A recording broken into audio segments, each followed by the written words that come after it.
Assalamualaikum warahmatullahi wabarakatuh. Kembali lagi di channel Shyflash Misteri, dan untuk sahabat-sahabat setia yang membaca di shyflash.com, kali ini kami akan bawa Anda menelusuri kisah yang membelit antara dunia nyata dan dunia gaib, di mana layar tancap bukan hanya medium hiburan, tapi juga jendela misteri yang tak terduga. Bayangkan malam di desa terpencil, suara genset yang berderak, layar putih yang memantulkan bayang-bayang tak dikenal, dan penonton yang hadir bukan dengan candaan biasa, tapi dengan tawa yang menyelinap ke dalam urat saraf Anda. Disinilah batas antara nyata dan khayal mulai kabur, disinilah cerita misteri memanggil nama Anda. Mari ikuti jejak Aris, pemuda yang terjebak dalam dunia layar tancap yang mengundang arwah, dan rasakan sendiri bagaimana malam biasa bisa berubah menjadi mimpi buruk yang tak terlupakan. Aris berdiri di depan pintu gerbang pabrik besar di pinggiran Bandung, tangan menggenggam surat penolakan yang masih basah oleh keringatnya. Surat itu, dengan kata-kata formal yang dingin, menyatakan bahwa postur tubuhnya yang kurang dari tinggi minimum menjadi alasan utama kegagalannya. Ia merasa dunia menyempit, harapan untuk membantu keluarga di kampung dengan menjadi buruh pabrik, seperti banyak pemuda lainnya, runtuh seketika. Angin sore yang seharusnya menyejukkan justru membawa kepedihan. Ia membayangkan wajah ibu yang selalu menanti kiriman uang setiap bulan, dan adik-adiknya yang masih bersekolah. Kepalanya rendah, langkahnya gontai meninggalkan kompleks pabrik yang megah. Di warung kopi sederhana, Aris bertemu Budi, teman sejak SMA yang kini bekerja sebagai tukang ojek. Budi melihat kegelisahan di mata Aris. "Masih mencari kerja?" tanya Budi sambil menyerahkan secangkir kopi hitam pekat. Aris mengeluh, menceritakan penolakan dari pabrik. Budi berpikir sejenak, lalu wajahnya berbinar. "Ada yang mungkin cocok, tidak formal, tapi bisa menghasilkan. Teman saya, Pak Joko, pemilik bioskop keliling layar tancap. Dia butuh asisten baru karena yang lama sakit parah.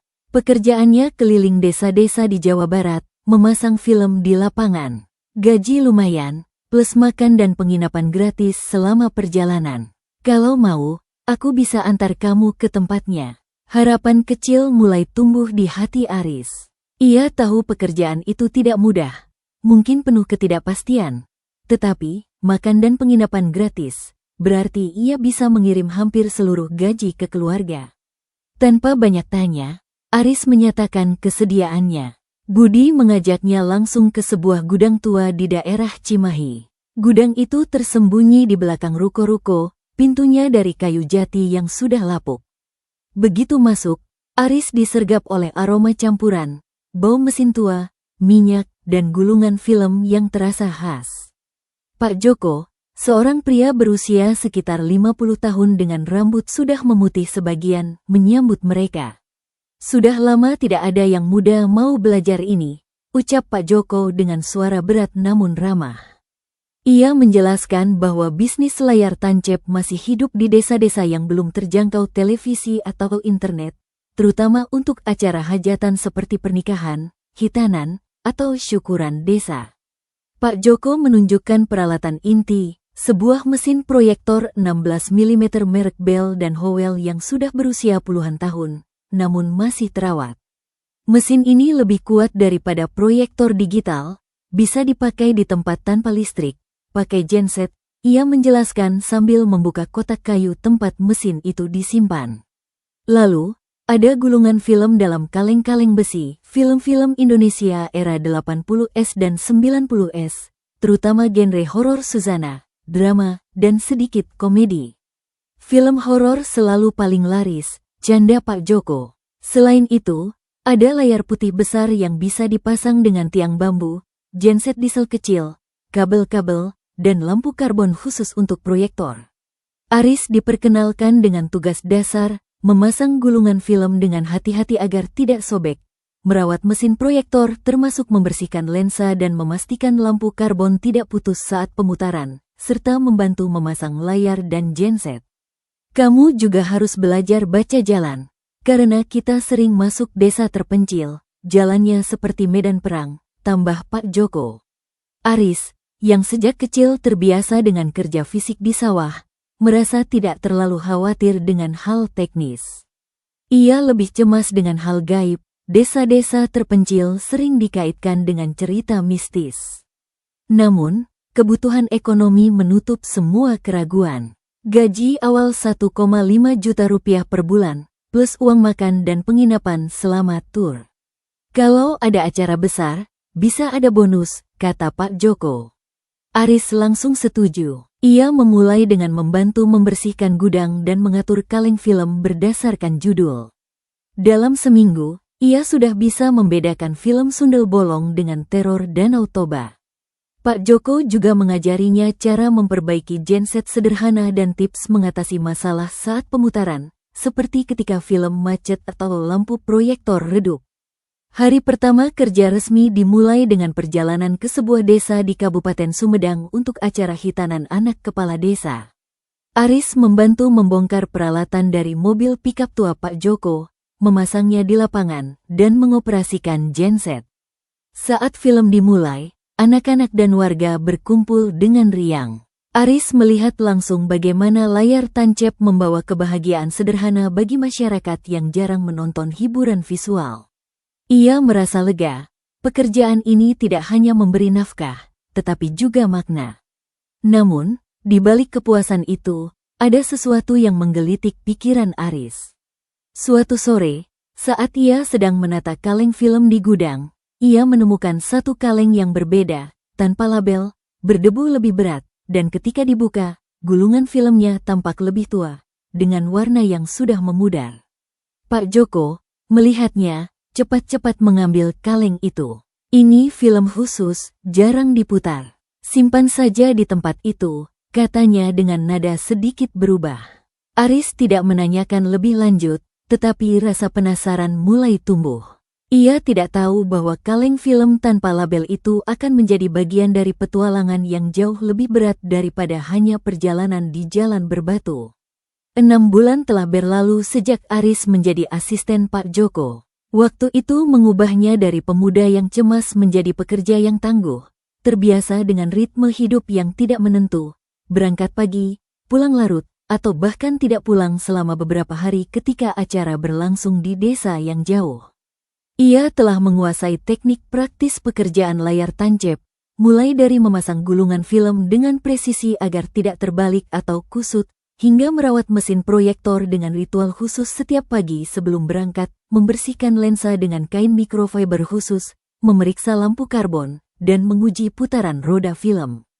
Perjalanan mereka melintasi pelosok Jawa Barat menjadi bagian hidup yang paling melelahkan namun juga paling membentuk karakter. Jalan berbatu, tanjakan curam, dan jalur sempit melalui hutan-hutan kecil adalah tantangan sehari-hari.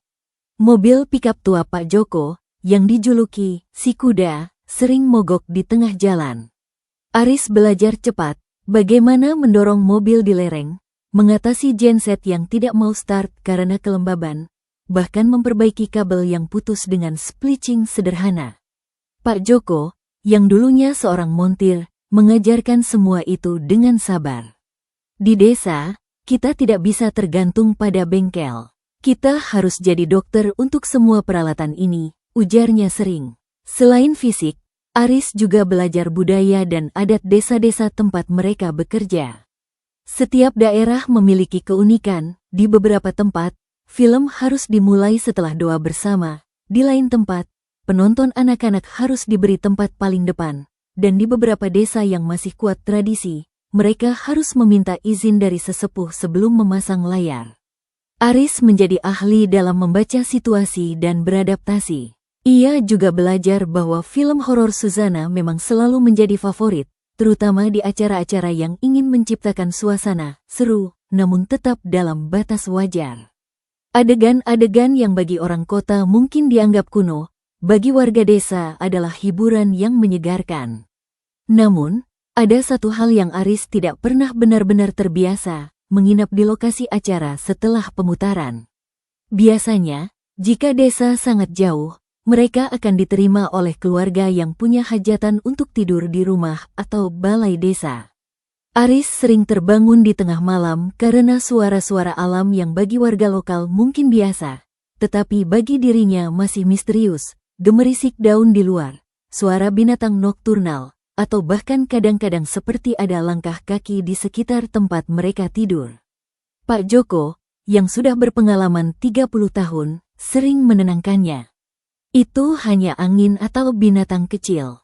Jangan terlalu banyak pikiran, nanti kamu tidak bisa tidur, katanya.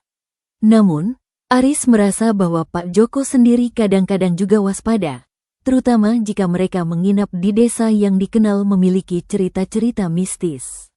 Salah satu momen yang paling membekas adalah ketika mereka memutar film di sebuah desa di daerah Garut yang terisolasi. Acara itu untuk syukuran setelah panen raya. Setelah film selesai, sekitar pukul 11 malam, warga sudah pulang dan mereka bersiap tidur di balai desa. Tiba-tiba, dari luar, terdengar suara seperti orang berjalan berkelompok, tetapi tidak ada cahaya atau suara bicara. Pak Joko cepat-cepat memeriksa, tetapi tidak melihat apa-apa. Mungkin warga yang pulang lewat jalan belakang, ia mencoba menjelaskan. Namun, Aris melihat ekspresi Pak Joko sedikit berubah. Pagi berikutnya, saat mereka akan berangkat, seorang sesepuh desa menghampiri dan berkata, "Terima kasih sudah menghibur kami. Tapi, kalau lewat hutan di sebelah timur, jangan berhenti. Ada tempat yang tidak baik." Pesan itu diberikan dengan nada sangat serius, membuat Aris bertanya-tanya. Selain itu, Aris mulai memahami pentingnya lampu karbon dalam proyektor. Lampu ini, yang menghasilkan cahaya sangat kuat untuk memproyeksikan film ke layar, sangat sensitif dan bisa putus tiba-tiba jika ada gangguan atau usia sudah tua. Pak Joko selalu menyimpan beberapa lampu cadangan, dan tugas Aris adalah memantau kondisi lampu selama pemutaran. Jika cahaya mulai redup atau berubah warna, ia harus cepat mengganti sebelum lampu putus total dan pemutaran terhenti. Ini adalah momen kritis, karena penonton bisa kecewa jika film terhenti di tengah adegan penting. Dalam satu kesempatan di desa di Sukabumi, lampu karbon hampir putus saat film horor sedang di adegan klimaks. Aris, dengan sigap, mengganti lampu dalam waktu kurang dari 2 menit, sementara Pak Joko mengalihkan penonton dengan sedikit canda. Setelah pemutaran berjalan lagi, seorang warga datang memberi mereka tambahan uang sebagai rasa terima kasih karena tidak mengganggu hiburan. "Kamu sudah jadi ahli," kata Pak Joko kepada Aris setelah acara. Itu adalah momen yang membuat Aris merasa dihargai. Namun, kehidupan di jalur gelap ini juga memiliki sisi monoton yang mulai mengganggu. Kadang-kadang, setelah pulang dari perjalanan panjang, Aris merasa seperti hidup di dua dunia. Dunia desa dengan segala kesederhanaan dan misterinya, dan dunia kota Bandung yang semakin modern namun tidak ia rasakan karena ia selalu dalam perjalanan.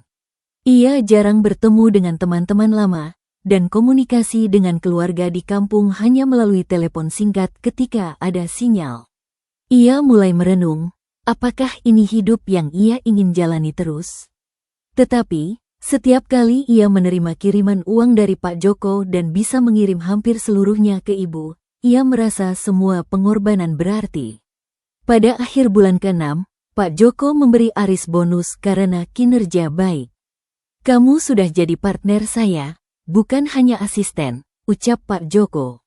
Aris senang, tetapi juga merasa bahwa tanggung jawabnya semakin besar. Ia tidak hanya membantu, tetapi sekarang juga ikut memutuskan film yang akan diputar berdasarkan permintaan warga, dan kadang-kadang menjadi juru bicara saat berkomunikasi dengan petugas desa.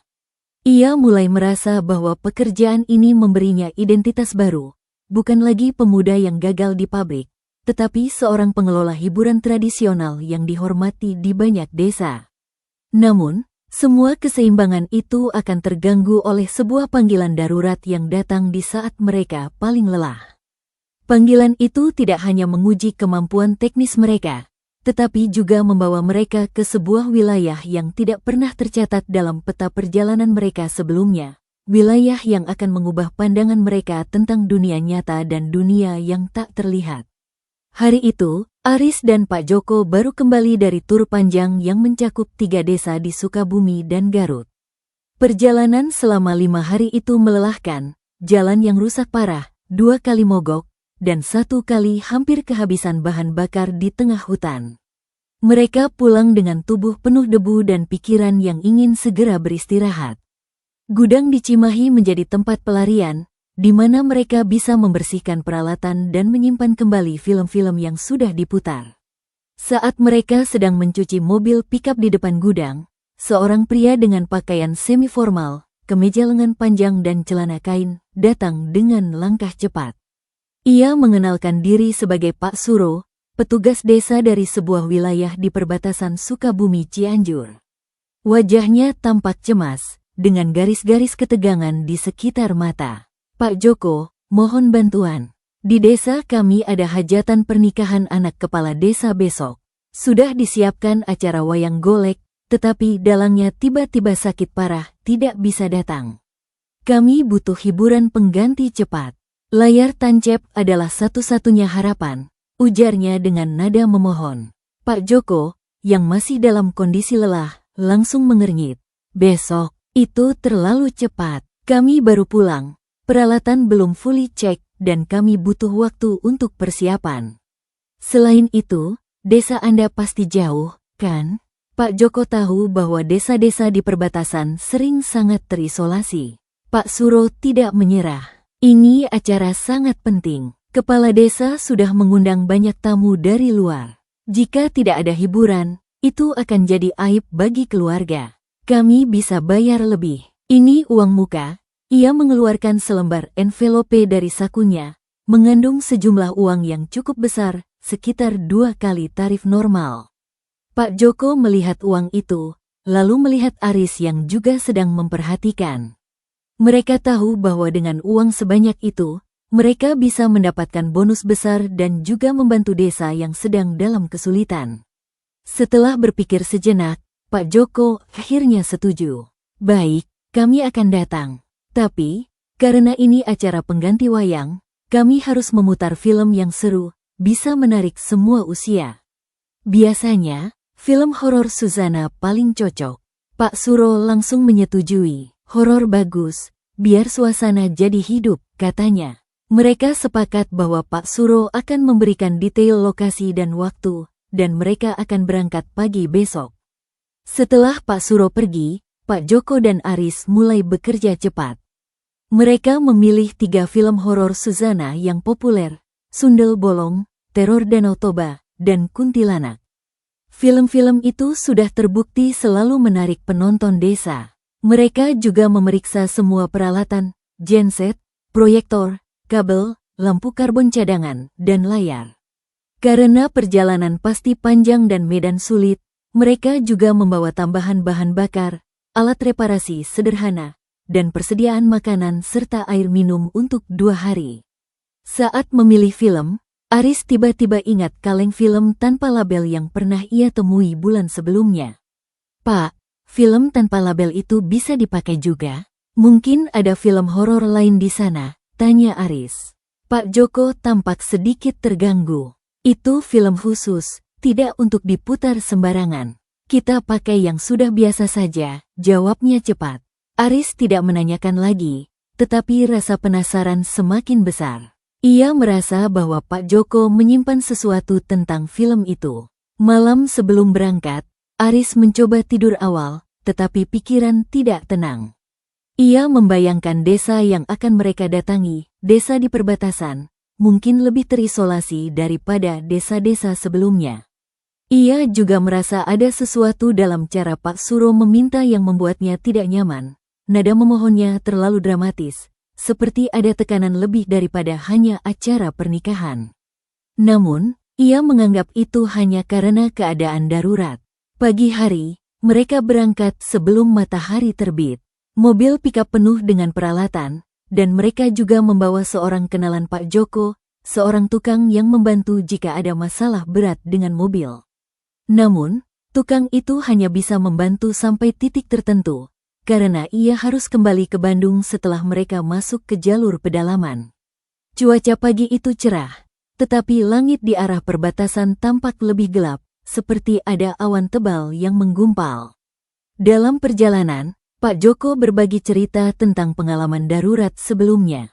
Dulu, pernah juga ada panggilan seperti ini untuk desa yang sangat terpencil.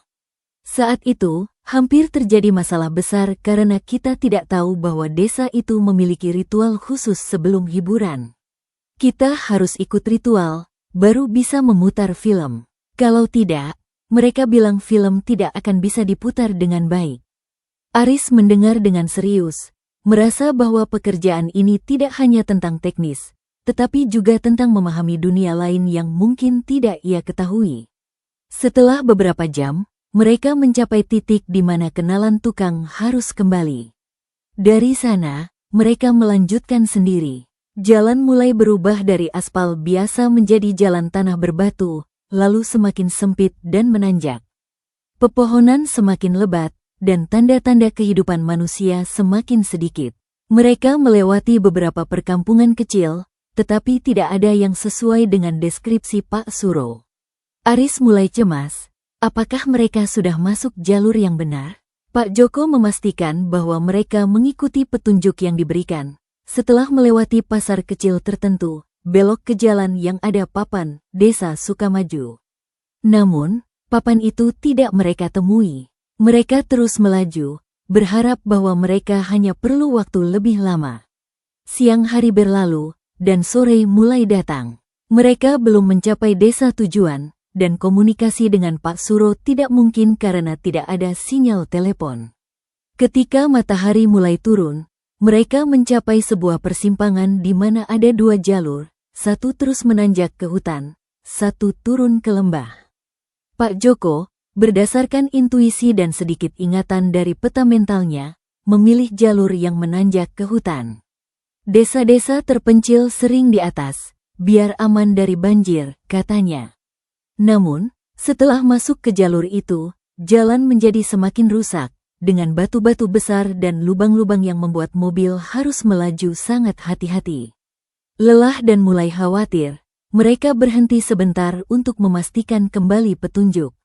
Di saat itu, dari kejauhan, mereka melihat cahaya lampu kecil seperti lampu senter, bergerak mendekat.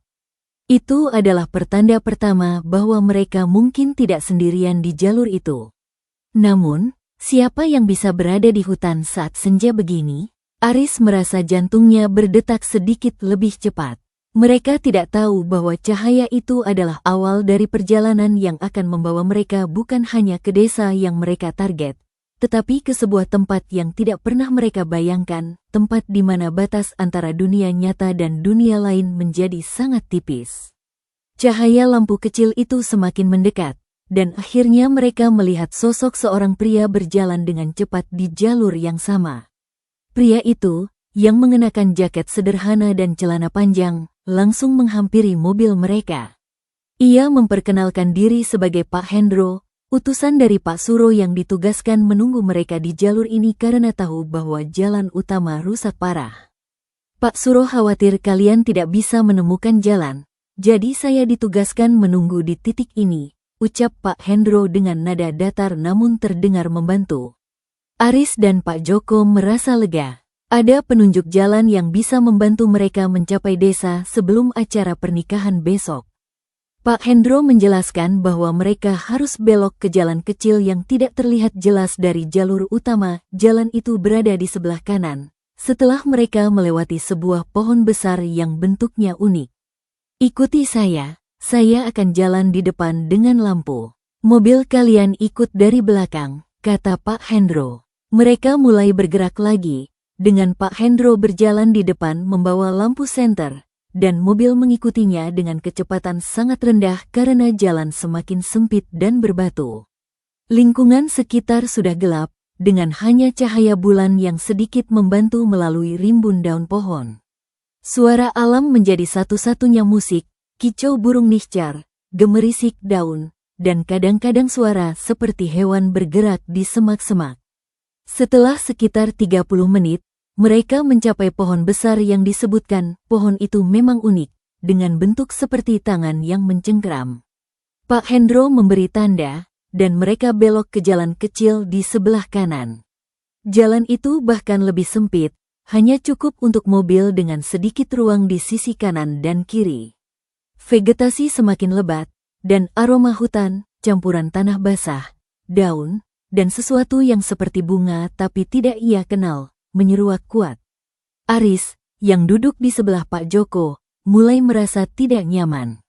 Ia melihat bahwa Pak Hendro, yang berjalan di depan, tidak pernah berbicara lagi setelah memberi instruksi awal. Ia hanya terus berjalan dengan langkah cepat, lampu senter diarahkan ke depan, tidak pernah menengok ke belakang untuk memastikan mereka masih mengikut. Selain itu, Aris merasa bahwa jalan ini semakin tidak seperti jalan ke sebuah desa, tidak ada tanda kehidupan, tidak ada cahaya dari rumah, tidak ada suara manusia atau aktivitas normal. Pak Joko, yang biasanya tenang dalam perjalanan, juga mulai menunjukkan tanda kecemasan. Ia mengurangi kecepatan mobil lebih rendah, dan kadang-kadang melihat ke sisi jalan seperti mencari sesuatu. Aris, kamu merasa jalan ini terlalu sepi? Tanya Pak Joko dengan nada rendah. Aris mengiyakan. Biasanya, bahkan di desa paling terpencil, akan ada sedikit cahaya atau suara saat kita mendekat. Ini seperti jalan ke tempat yang tidak ada orang. Mereka terus mengikuti Pak Hendro, yang sekarang mulai masuk ke bagian jalan yang semakin menurun, seperti masuk ke sebuah lembah kecil. Suara mobil menjadi satu-satunya suara mesin di keheningan itu. Tiba-tiba, lampu senter Pak Hendro berhenti bergerak. Ia berdiri di sebuah titik, dan memberi tanda dengan tangan bahwa mereka harus berhenti. Mobil berhenti, dan Pak Joko serta Aris keluar untuk melihat apa yang terjadi. Di depan mereka, terbuka sebuah lapangan yang cukup luas. Lapangan itu tampak seperti tanah kosong, dengan beberapa pohon besar di sekelilingnya. Tidak ada bangunan, tidak ada tanda bahwa ini adalah desa. Pak Hendro kemudian menjelaskan, desa ada di sebelah, tapi warga sekarang sedang doa bersama di rumah kepala desa untuk acara pernikahan besok. Lapangan ini adalah tempat yang biasa digunakan untuk hiburan. Kalian bisa mulai pasang peralatan di sini. Aris melihat sekeliling. Lapangan itu diterangi oleh beberapa obor yang sudah dipasang di tepi, dan beberapa lampu minyak di atas tiang bambu. Namun, obor dan lampu itu tidak cukup memberikan cahaya yang jelas. Mereka hanya membuat bayangan-bayangan panjang dan bergoyang di tanah. Selain itu, tidak ada pedagang atau penjual makanan seperti biasa di acara layar tancap, padahal biasanya, saat ada acara besar, akan ada banyak pedagang yang datang sejak sore untuk berjualan. Pak Joko, meski merasa tidak biasa, memutuskan untuk mulai bekerja karena waktu sudah semakin larut. Mereka mulai mengeluarkan peralatan dari mobil, genset, proyektor, layar, dan tiang bambu. Pak Hendro membantu dengan membawa beberapa obor ke tempat yang lebih strategis untuk penerangan kerja. Namun, cara Pak Hendro membantu juga membuat Aris semakin tidak nyaman. Ia bergerak sangat cepat, hampir seperti bayangan, dan tidak pernah berbicara kecuali untuk instruksi singkat. Saat mereka sedang memasang layar, Aris mendengar suara dari kejauhan, suara seperti orang banyak berbicara, tetapi tidak jelas dan seperti berasal dari bawah tanah atau dari arah yang tidak bisa ia tentukan. Ia menengok ke Pak Joko, yang juga sedang mendengarkan. Suara doa warga mungkin, kata Pak Joko, mencoba menormalisasi situasi. Namun, Aris merasa bahwa suara itu tidak seperti suara doa, lebih seperti suara orang banyak yang bergemuruh tanpa artikulasi jelas. Setelah peralatan terpasang, mereka memutuskan untuk menunggu sampai warga datang. Pak Hendro mengatakan bahwa warga akan datang sekitar 1 jam lagi, setelah doa selesai. Mereka duduk di dekat mobil, mencoba makan sedikit makanan yang mereka bawa. Suasana semakin hening, dan obor-obor di tepi lapangan mulai redup satu persatu, seperti habis minyak. Pak Hendro dengan cepat mengganti atau menyalakan lagi, tetapi cahaya tetap tidak stabil. Dalam keheningan itu, Aris mulai memperhatikan detail lapangan. Tanahnya tampak sangat gembur, seperti tidak pernah dipadatkan. Ada beberapa batu besar yang tersebar, tetapi bentuknya tidak natural, seperti diposisikan dengan pola tertentu, dan di salah satu sisi lapangan, ada sebuah pohon besar yang bentuknya aneh, dengan cabang-cabang seperti menjulur ke tanah. Ia merasa bahwa tempat ini tidak seperti lapangan biasa untuk hiburan desa, lebih seperti tempat yang digunakan untuk sesuatu lain. Pak Joko, yang sudah berpengalaman, juga mulai merasa bahwa ada sesuatu yang tidak beres. Ia berdiri dan berjalan ke tepi lapangan, melihat ke arah di mana suara gemuruh terdengar.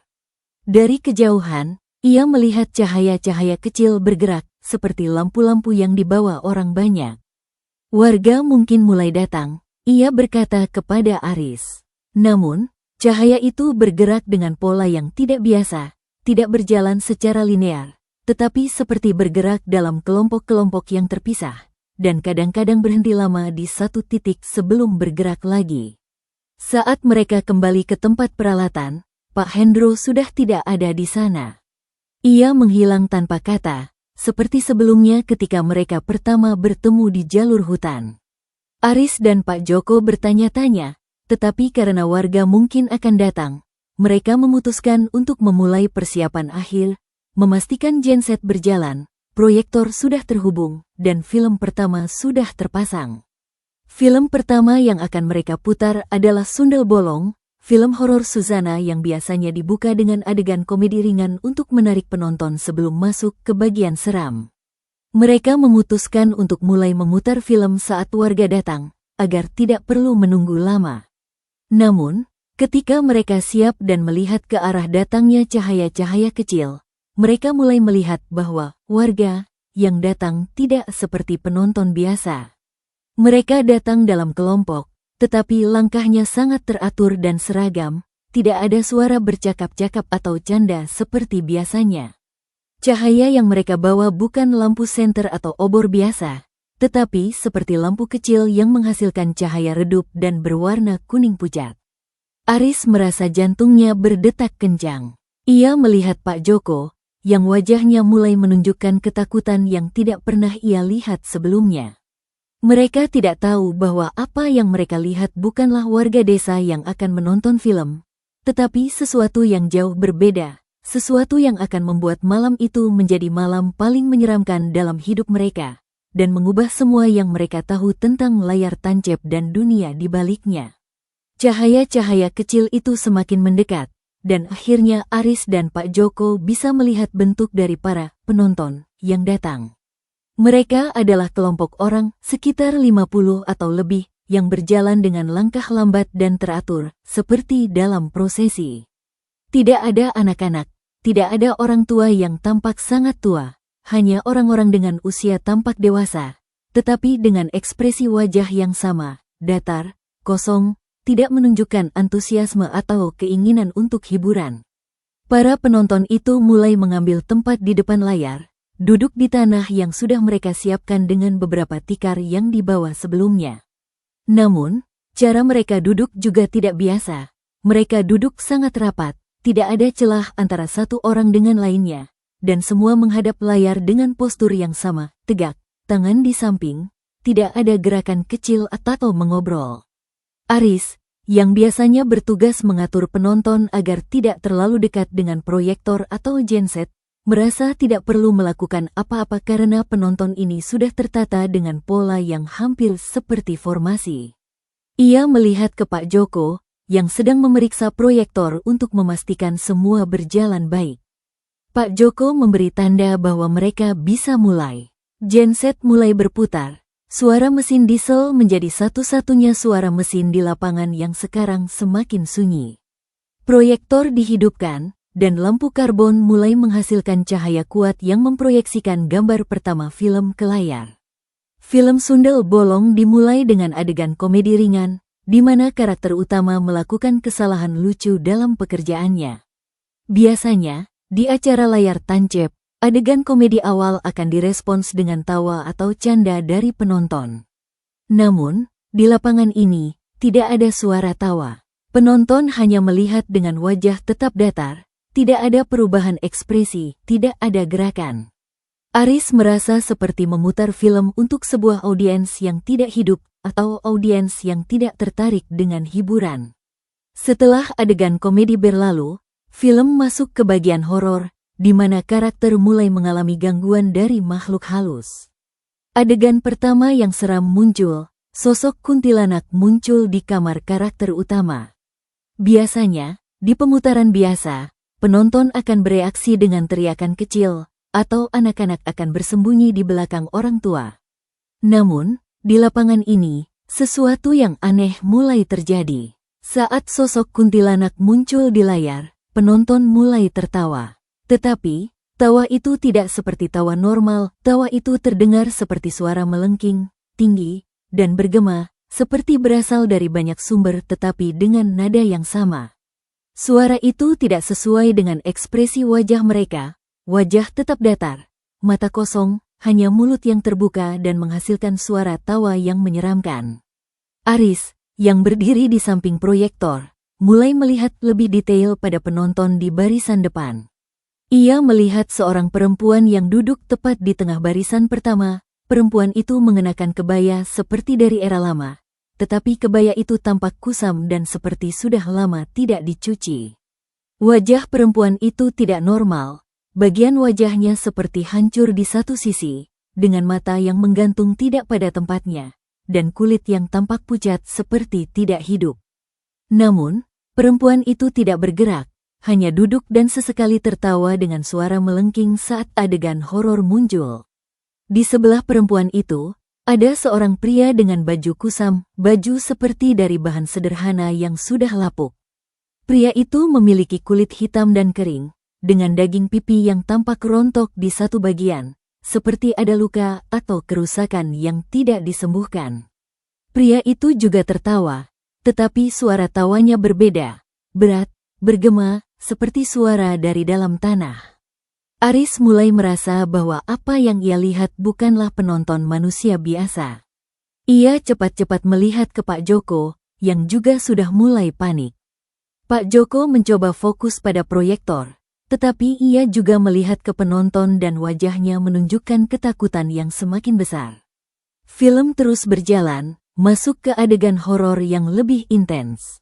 Adegan berikutnya menunjukkan sosok sundel bolong dengan detail yang menakutkan. Saat adegan itu muncul, tawa penonton menjadi semakin keras dan semakin tidak wajar. Suara melengking dan bergema bergabung menjadi satu suara kolektif yang membuat lapangan seperti dipenuhi oleh suara yang tidak berasal dari manusia.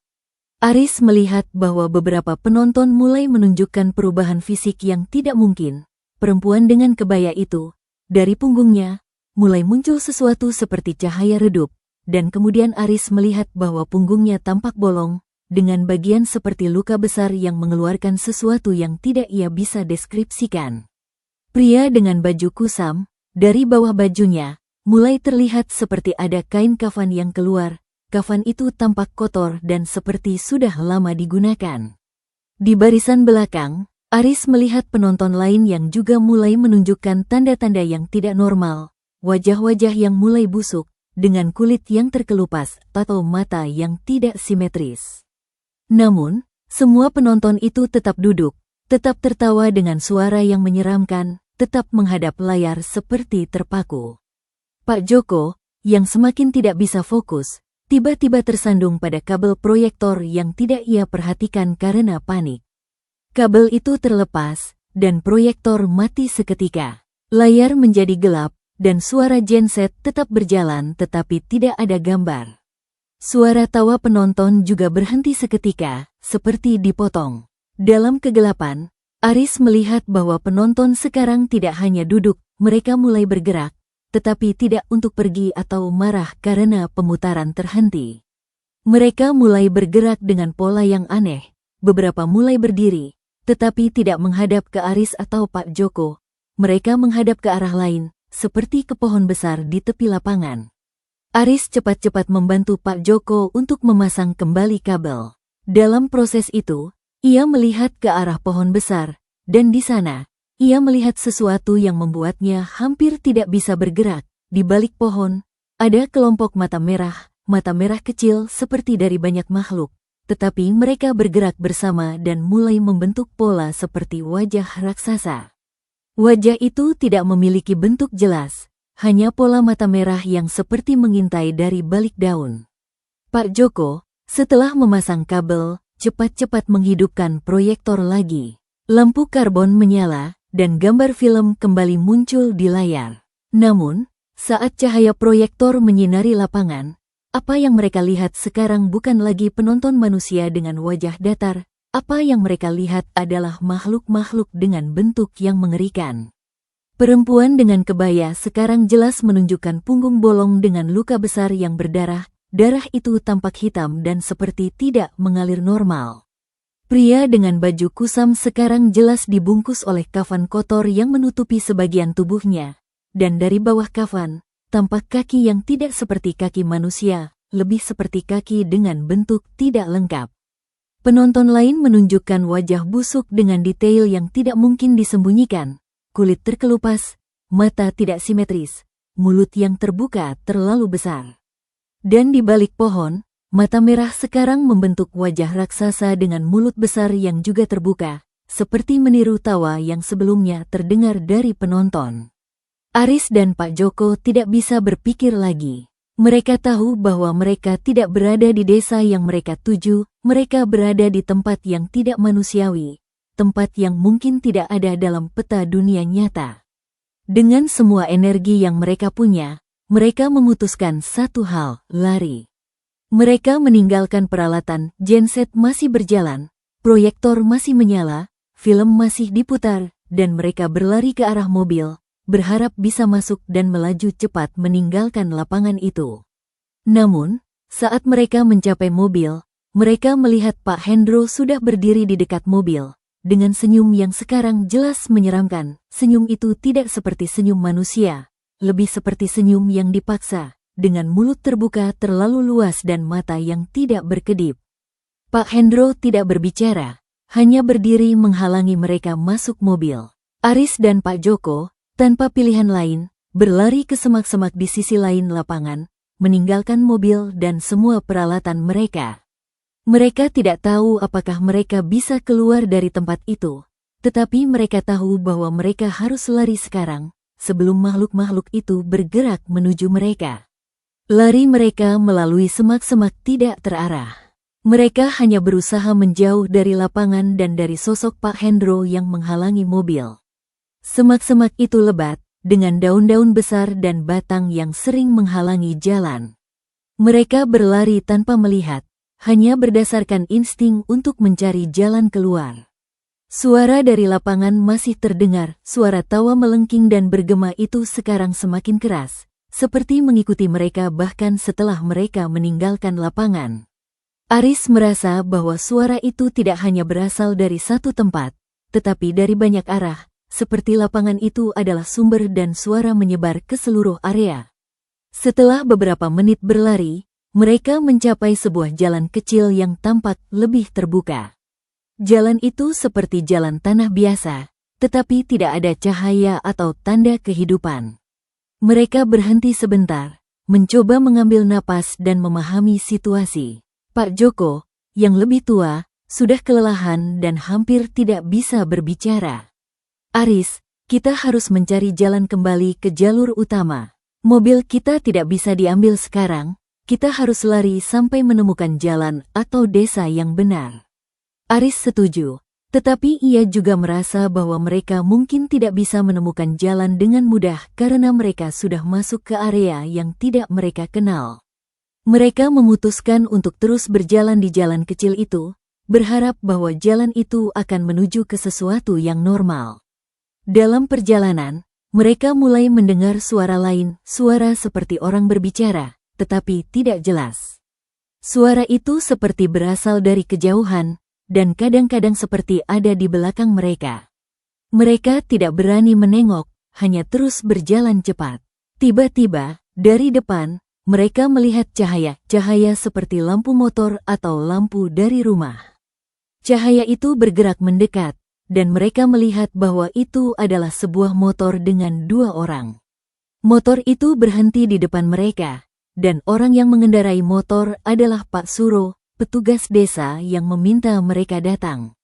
Orang kedua di motor adalah seorang pria yang tidak mereka kenal. Pak Suro, melihat mereka, langsung menunjukkan ekspresi marah dan cemas.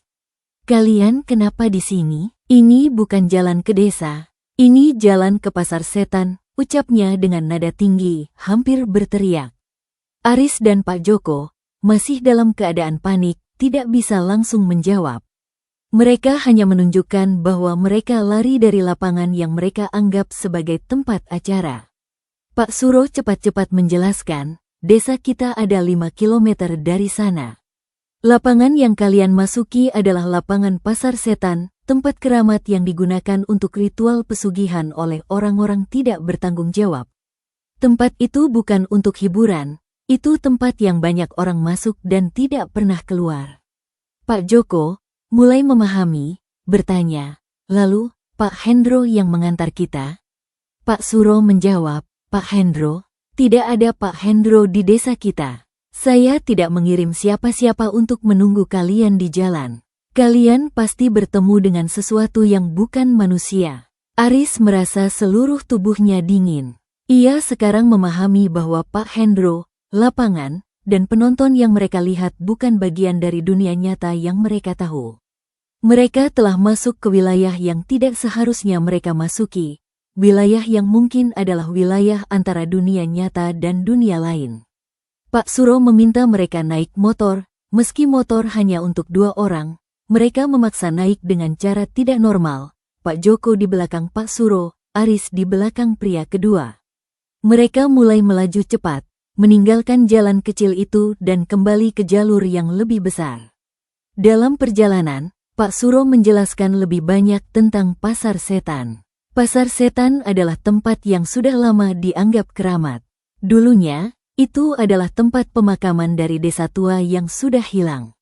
Sekarang, orang-orang yang mencari pesugihan atau kekuatan gaib sering datang ke sana untuk ritual. Tetapi, banyak yang tidak pernah kembali. Warga desa kita selalu menghindari tempat itu, dan kami menutup akses dengan pagar dan tanda. Namun, pagar itu sering dibongkar oleh orang tidak dikenal. Kalian mungkin masuk karena jalur yang rusak dan tidak ada tanda yang jelas.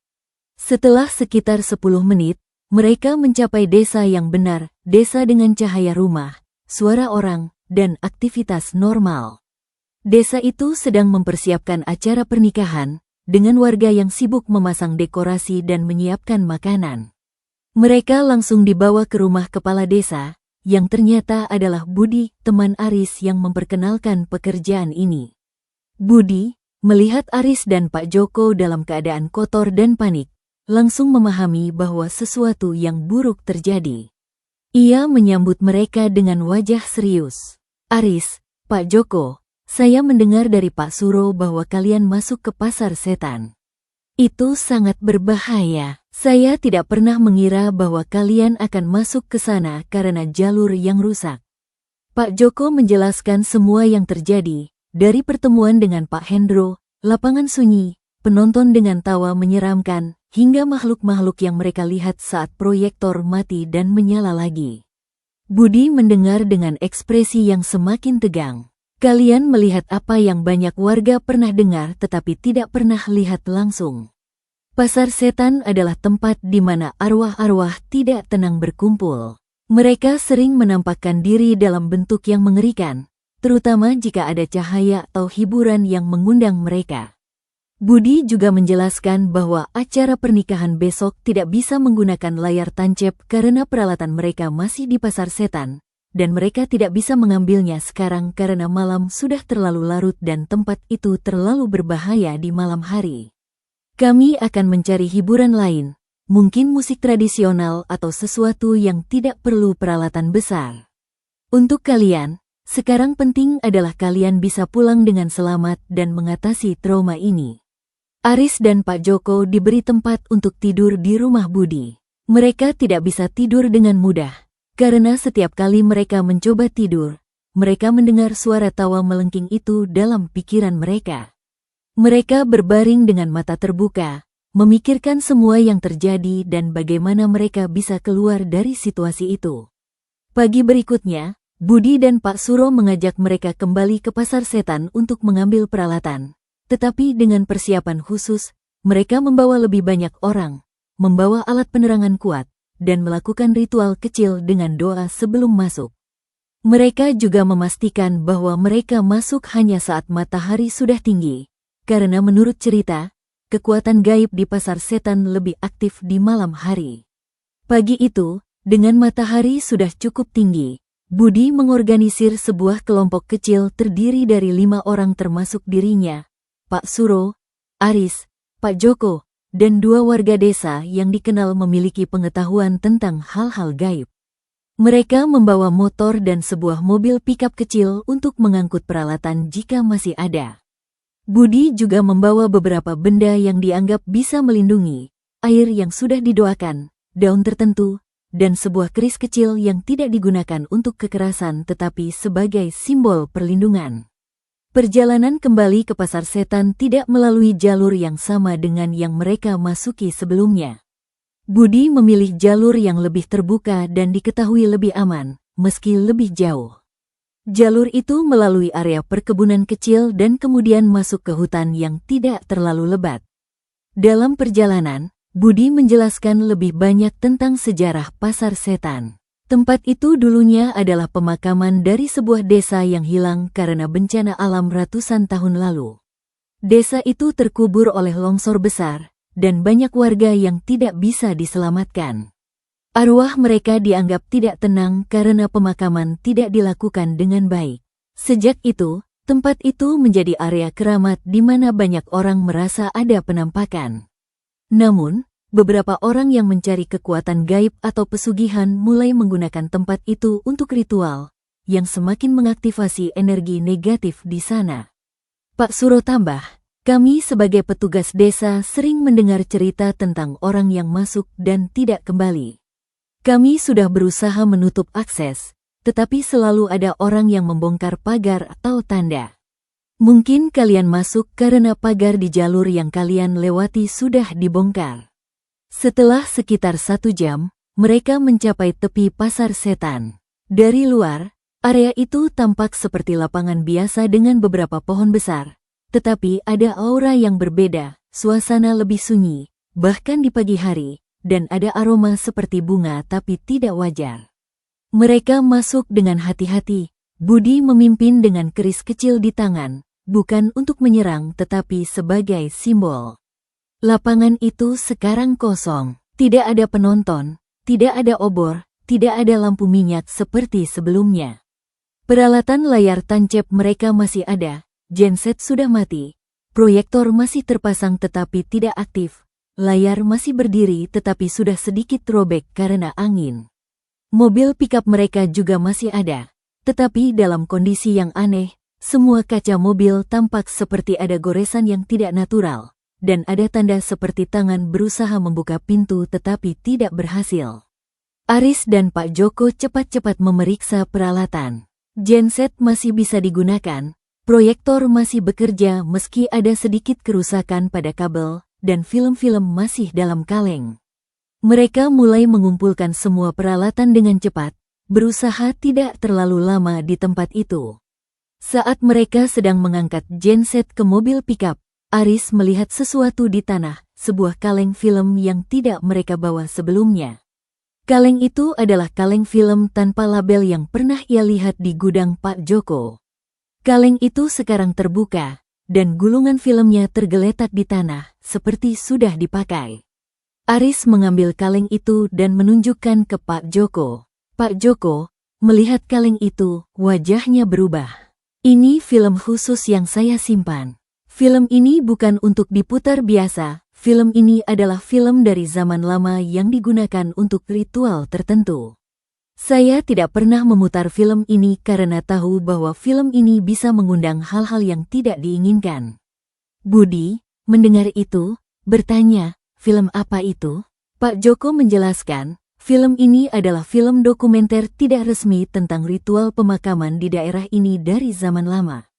Film ini dibuat oleh seorang antropolog yang kemudian hilang setelah memutar film di beberapa desa. Film ini dianggap memiliki energi negatif karena merekam hal-hal yang tidak seharusnya direkam. Aris sekarang memahami bahwa mungkin film ini, tanpa mereka sadari, telah diputar di pasar setan, atau energi dari film ini telah menarik makhluk-makhluk yang mereka lihat. Ia bertanya, bagaimana film ini bisa ada di sini? Kita tidak membawa film ini. Pak Joko berpikir sejenak, lalu berkata, saya tidak tahu. Saya simpan film ini di gudang, terkunci. Tetapi, mungkin ada sesuatu yang mengambil film ini dan membawa ke sini, atau mungkin film ini selalu ada di tempat seperti ini, sebagai bagian dari energi tempat. Setelah semua peralatan diangkut, mereka cepat-cepat meninggalkan pasar setan. Budi memastikan bahwa mereka tidak meninggalkan apa-apa lagi, dan mereka juga melakukan ritual kecil dengan menabur air yang sudah didoakan di sekitar lapangan sebagai simbol penutupan akses energi negatif. Dalam perjalanan kembali ke desa, Budi memutuskan bahwa akses ke pasar setan akan ditutup lebih permanen. Kami akan memasang pagar lebih kuat dan tanda yang jelas. Kami juga akan melibatkan pihak kepolisian jika ada orang yang masih mencoba masuk untuk ritual pesugihan.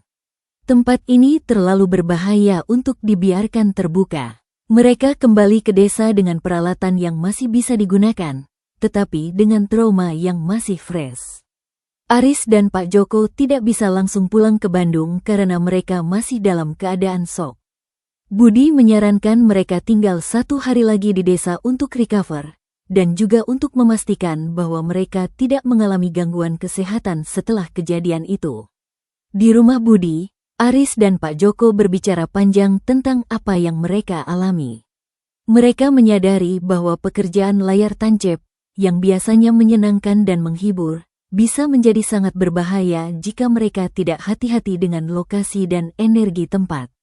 Mereka juga memahami bahwa ada dunia lain yang tidak mereka pahami, dunia yang bisa intervensi dengan dunia nyata jika kondisi tertentu terpenuhi. Pak Joko, dengan pengalaman 30 tahun, berkata, ini pertama kali saya mengalami hal seperti ini.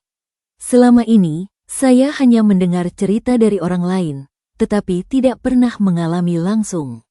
Sekarang saya tahu bahwa kita harus lebih selektif dengan lokasi, dan kita harus selalu melakukan doa atau ritual kecil sebelum memutar film di tempat yang baru.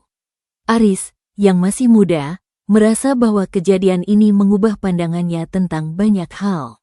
Ia tidak lagi melihat pekerjaan ini hanya sebagai pekerjaan fisik dan teknis. Ia sekarang melihat bahwa ada dimensi spiritual yang harus diperhatikan.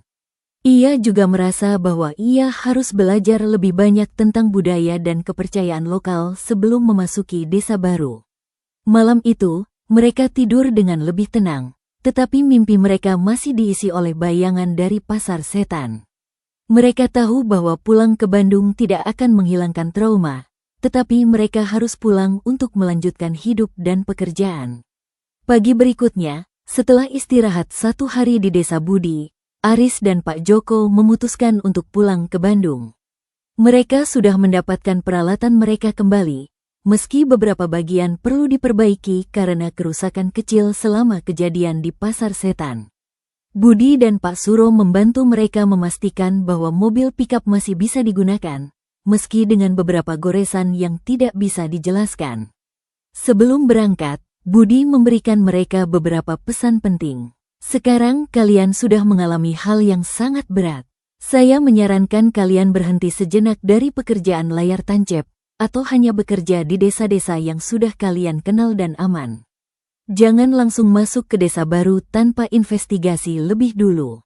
Pak Joko setuju. Saya akan berhenti sejenak, mungkin 1 atau 2 bulan, untuk recover dan juga untuk memperbaiki peralatan yang rusak. Aris, kamu juga perlu waktu untuk pulih.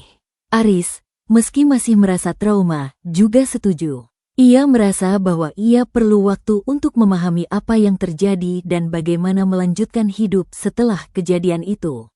Mereka berangkat dari desa dengan hati-hati, menggunakan jalur yang Budi tunjukkan, jalur yang lebih aman dan tidak melalui area-area yang dianggap riskan. Perjalanan pulang ke Bandung akan memakan waktu beberapa jam, dan mereka berencana untuk langsung ke gudang di Cimahi setelah sampai. Namun, dalam perjalanan, sesuatu terjadi yang hampir membuat mereka kembali dalam keadaan panik. Di sebuah pertigaan jalan, saat mereka sedang melaju dengan kecepatan normal, sebuah motor muncul dari sisi jalan dengan cepat dan hampir menabrak mereka.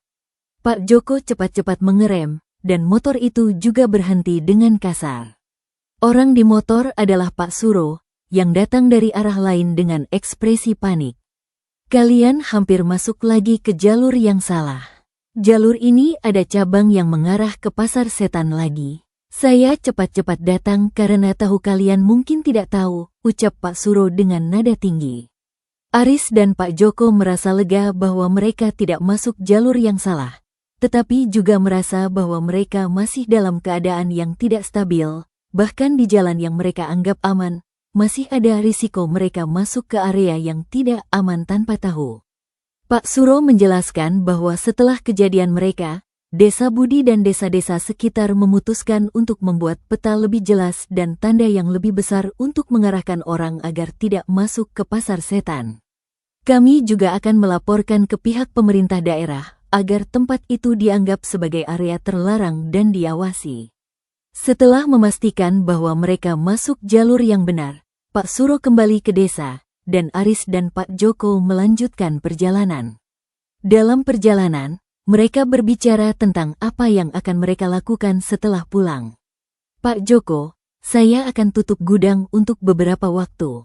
Kita perlu perbaikan tidak hanya peralatan, tetapi juga mental kita. Kamu, Aris, bisa pulang ke kampung untuk beberapa waktu, kumpul dengan keluarga. Saya akan tetap bayar gaji kamu selama kita berhenti, karena kamu sudah melalui hal yang sangat berat. Aris merasa dihargai, tetapi juga merasa bahwa ia tidak bisa langsung pulang ke kampung karena ia masih ingin memahami lebih banyak tentang kejadian ini. Ia memutuskan bahwa ia akan tinggal di Bandung untuk beberapa waktu, mungkin mencari pekerjaan lain sementara, atau membantu Pak Joko dengan perbaikan peralatan tanpa keliling.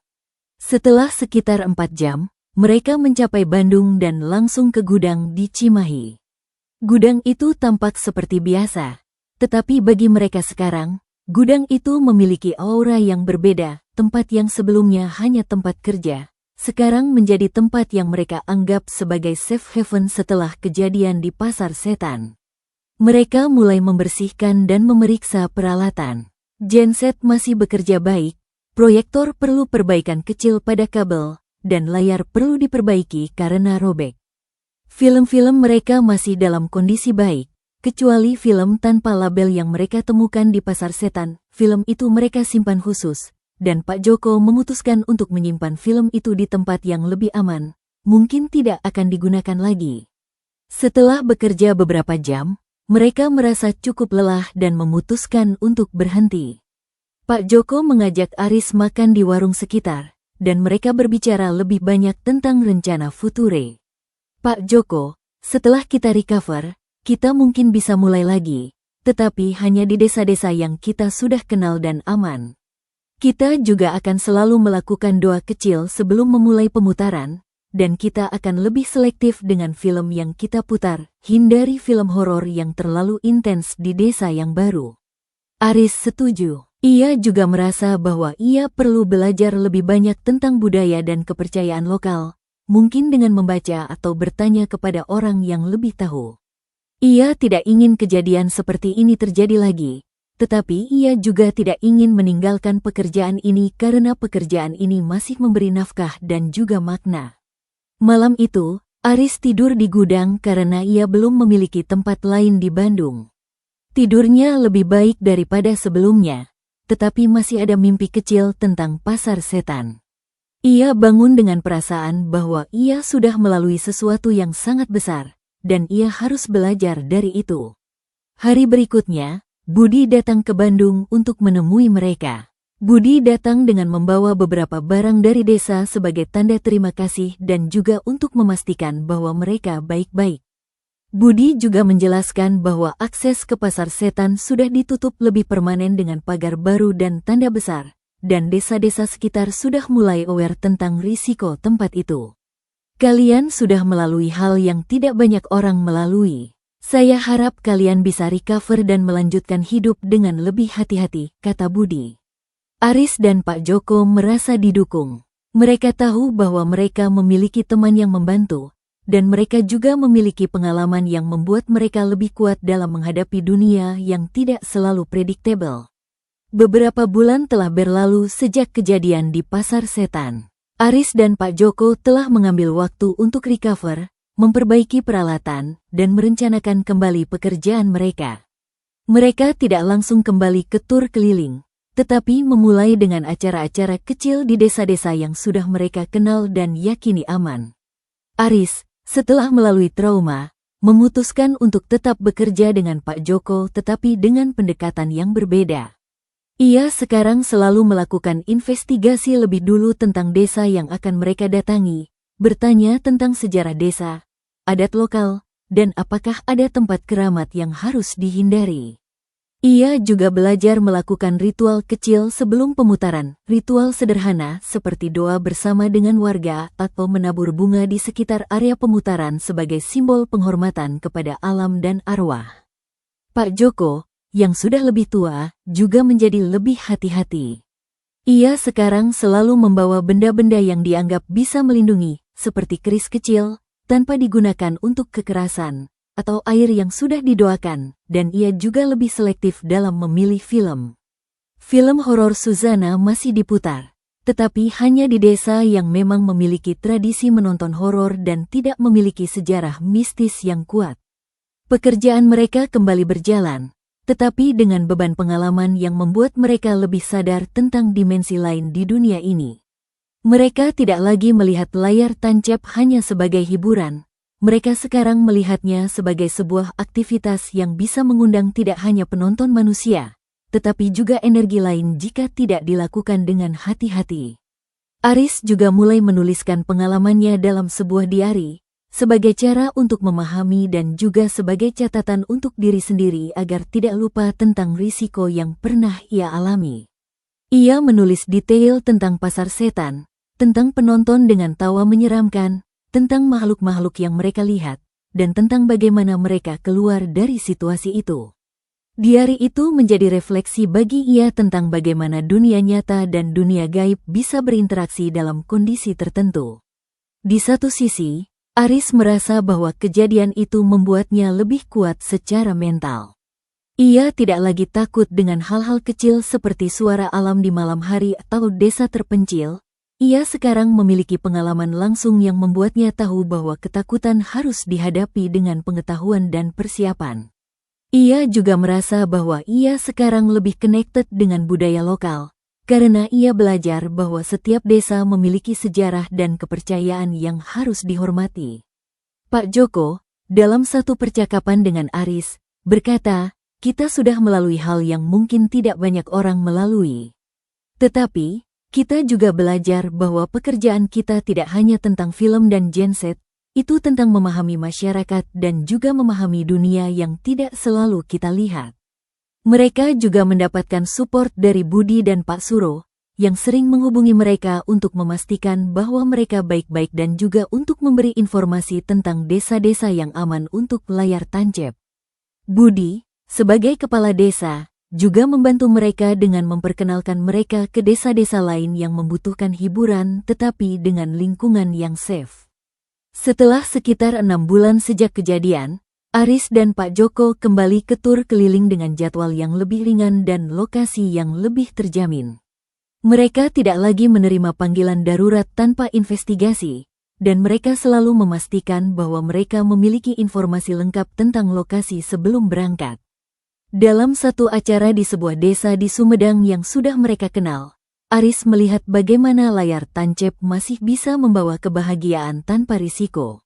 Penonton datang dengan riang, anak-anak tertawa saat adegan komedi, dan warga bersuka cita bersama. Aris merasa bahwa pekerjaan ini masih memiliki makna, dan ia bisa melanjutkan dengan lebih bijak. Namun, di balik semua itu, Aris masih memiliki mimpi tentang Pasar Setan. Mimpi itu tidak sering, tetapi kadang-kadang datang di malam ketika ia lelah atau ketika ia berada di desa baru. Mimpi itu selalu tentang tawa menyeramkan dan penonton dengan wajah yang tidak normal. Ia tahu bahwa trauma tidak akan hilang sepenuhnya, tetapi ia belajar untuk mengelola trauma itu dengan fokus pada pekerjaan dan pada support dari orang sekitar. Pak Joko juga masih memiliki kecemasan kecil, terutama ketika mereka harus memutar film horor di desa yang baru. Ia selalu melakukan ritual lebih intens sebelum pemutaran, dan ia juga selalu memastikan bahwa lampu karbon dan proyektor bekerja dengan baik, sebagai simbol bahwa mereka mengontrol teknologi dan tidak membiarkan hal lain mengontrol mereka. Cerita tentang kejadian di pasar setan tidak mereka sebarkan luas, karena mereka tidak ingin membuat orang takut atau membuat pekerjaan layar tancap dianggap negatif.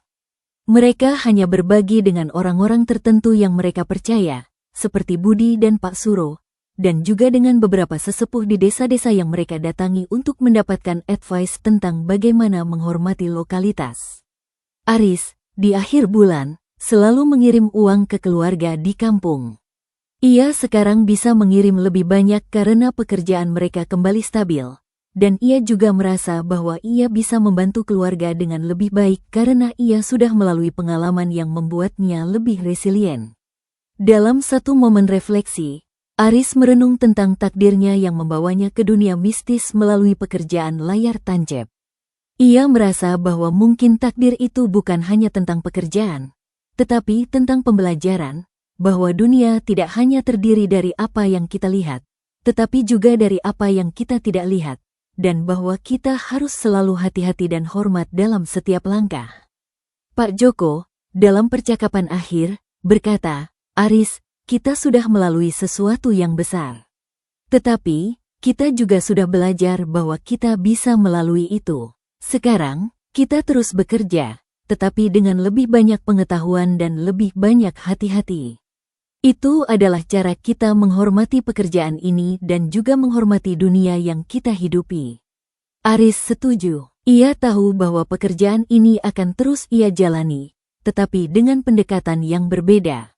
Ia juga tahu bahwa ia tidak akan pernah lupa tentang pasar setan, tetapi ia akan menggunakan pengalaman itu sebagai reminder untuk selalu waspada dan selalu belajar. Cerita ini berakhir dengan Aris dan Pak Joko kembali ke tur mereka, dengan peralatan yang sudah diperbaiki dan dengan hati yang sudah lebih kuat.